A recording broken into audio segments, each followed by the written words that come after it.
on Moon Guardians, I work with teens in public school at the lab school. So what I did in this project together with the kids at the beginning is we tried to find different people who were living in this area for a very long time. I call them the Moon Guardians because it was really city of night, a lot of trannies and a lot of male and female prostitutions and a lot of kind of very artistic and colorful characters.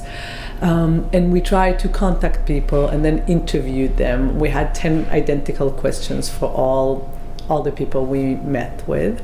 And based on those interviews, I created this video installation or public projections, and it was projected over a couple of windows and storefronts in Gansevoort Plaza. So the video I created, I call them video haikus because they really exist somewhere between a picture and a movie. There is no dialogue, there's no text or narrative. Each one of the projection is a moving projection, but the character that is being seen is moving just a little bit and acting or doing only one act.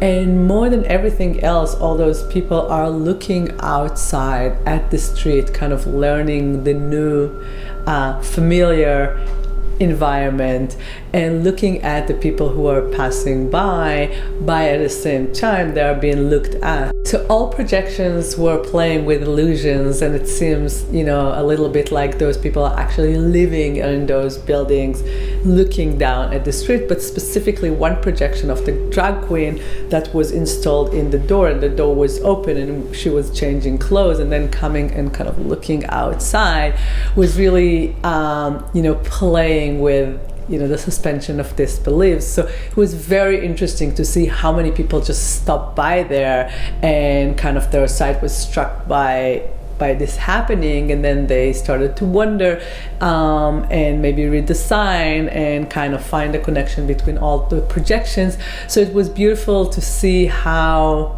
it interacted with the urbanity, with the area in a way that it was one event that kind of captured and drew you in, and then depend on what kind of viewer you are and who and what was the scenario, people kind of found more and more hints or more and more moments into kind of a bigger project. And during the tour I actually organize it in a way that we can meet with two of those Moon Guardians. We met with Ivy Brown of the Ivy Brown Gallery first, and she lived there from '83 and she had so many stories about the area. And then we met a few other people, and each one of them kind of shared their own personal stories and anecdotes.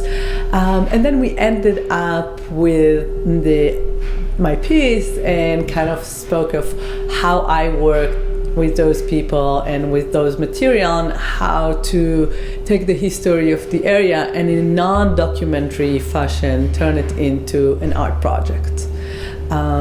So the last conversation was really about the art project and and how it's kind of bring back to the same community and the same area.